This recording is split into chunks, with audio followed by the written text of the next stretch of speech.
Gold, trusted gold buyers. మీరు తాకట్టు పెట్టిన బంగారాన్ని విడిపించి ఈ రోజు ఉన్న మార్కెట్ ధరకు కొనబడను.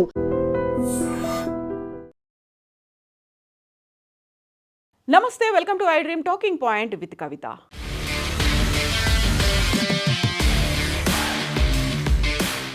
ఆపరేషన్ సింధూర్ జరిగి 1 ఇయర్ కంప్లీట్ అయిపోయింది. ఈ నేపథ్యంలోనే భారత్ పాక్ సరిహద్దుల్లో తుపాకుల మోత ఆగిపోయి ఉండొచ్చు, కానీ మళ్ళీ తీవ్ర స్థాయిలో భయంకరమైనటువంటి యుద్ధం జరిగే అవకాశం ఉంది అనేటువంటి మాటని అమెరికా రక్షణ రంగ నిపుణులు హెచ్చరికల రూపంలో జారీ చేస్తున్నారు.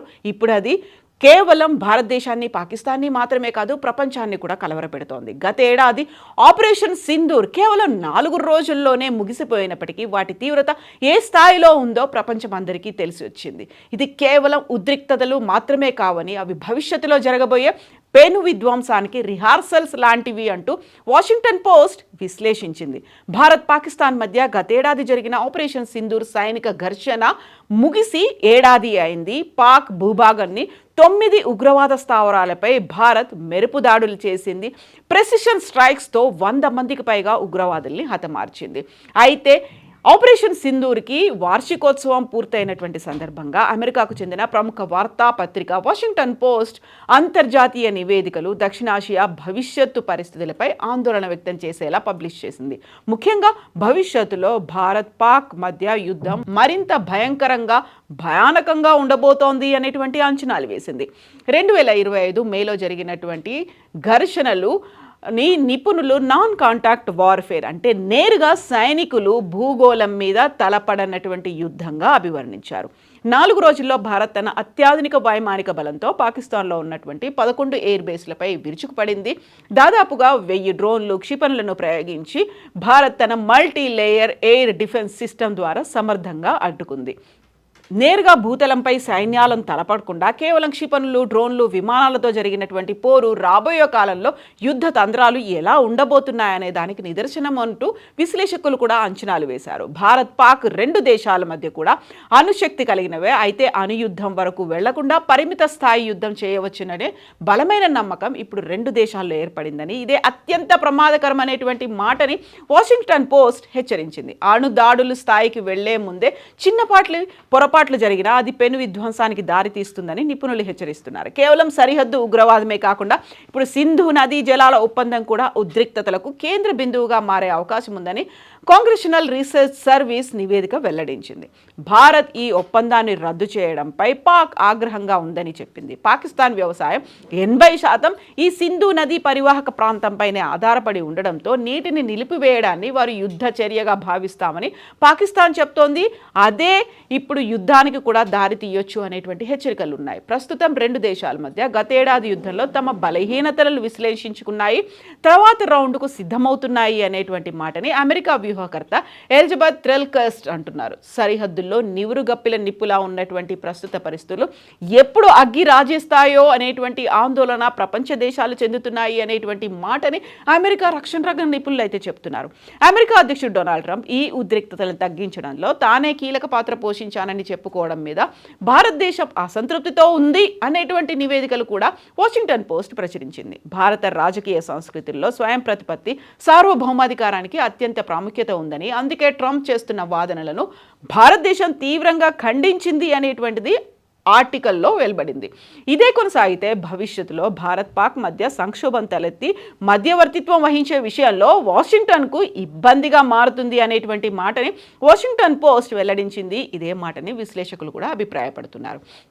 అయితే భారత్ పాకిస్తాన్ మధ్య జరిగినటువంటి ఆపరేషన్ సింధూర్కి ఏడాది పూర్తయిన సందర్భంగా ఉగ్రవాదంపై తన వైఖరిని భారతదేశం మరోసారి స్పష్టం చేసింది. పాకిస్తాన్ మద్దతుతో జరుగుతున్న సరిహద్దు ఉగ్ర చర్యలకు తగిన సమాధానం ఇస్తామని, అంతర్జాతీయ స్థాయిలో ఉగ్రవాద వ్యతిరేక పోరాటాన్ని మరింత బలోపేతం చేస్తామని భారతదేశం అయితే పేర్కొంది.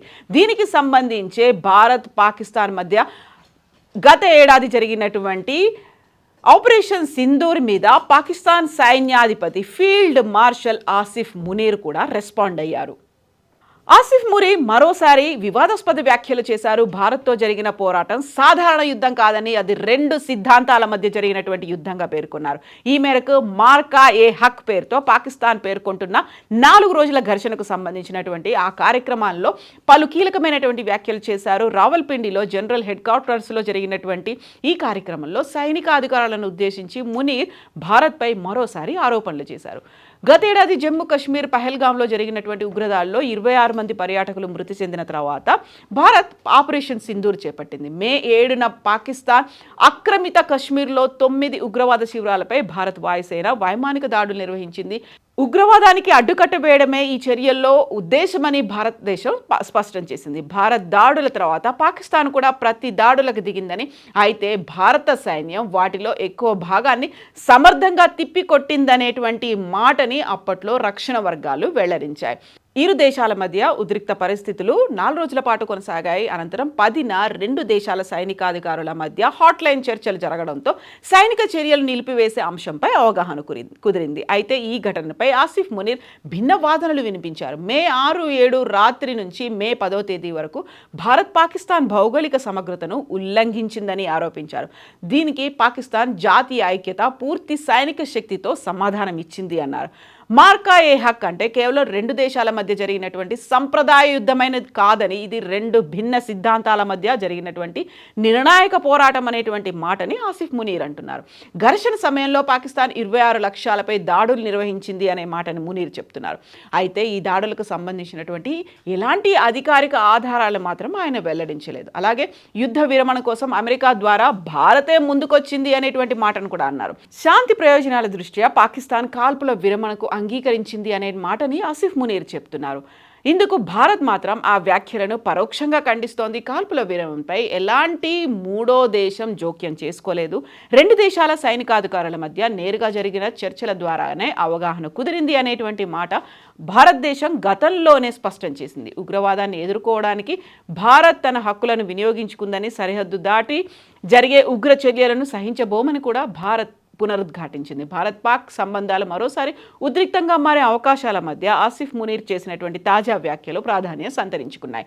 దీనికి తోడు అంతర్జాతీయంగా వాషింగ్టన్ పోస్ట్ వెల్లడించినటువంటి ఆ ఆర్టికల్ కూడా భారత్ పాక్ మధ్య భవిష్యత్తులో భీకరమైనటువంటి, అతి భయానకమైనటువంటి పరిస్థితులు ఉంటాయి, యుద్ధం బియాండ్ కంట్రోల్గా ఉంటుంది, అప్పుడు అమెరికా కూడా మధ్యవర్తిత్వం వహించదు అనేటువంటి మాటని ఇండైరెక్ట్గా అమెరికా ఏమైనా చెప్పదలుచుకుందా, లేకపోతే పాకిస్తాన్కి ప్రోత్సాహం అనేది ఉంటుందా? ఆసిఫ్ మునీర్ చెప్పినటువంటి వ్యాఖ్యల్ని బట్టి చూస్తే డిఫెన్స్ మెకానిజంని విపరీతంగా డెవలప్ చేసుకుంటున్నాము, డిఫెన్స్ బడ్జెట్ను కూడా పెంచాము, దేశ ప్రయోజనాలు ముఖ్యం, దేశ సరిహద్దులు ముఖ్యం, దేశం పాకిస్తాన్ శాంతిని కోరుకుంటోంది అనేటువంటి మాటని ఆసిఫ్ మునీర్ తీవ్ర స్థాయిలో చెప్పారు. అదే మాటల్ని సైనికాధికారులకు కూడా వెల్లడించారు. ఈ నేపథ్యంలోనే భవిష్యత్తులో ఎలాంటి వాతావరణం ఉండబోతోంది? సరిహద్దు యుద్ధ వాతావరణమే ఉంటుందా? సరిహద్దులను దాటి భారతదేశంలో కూడా ఎంటర్ అయ్యేలా పాకిస్తాన్ ఇప్పటికీ సన్నాహాలు చేస్తోంది. దానికి తోడుగా అంతర్జాతీయ సరిహద్దుల వెంబడి ఉన్నటువంటి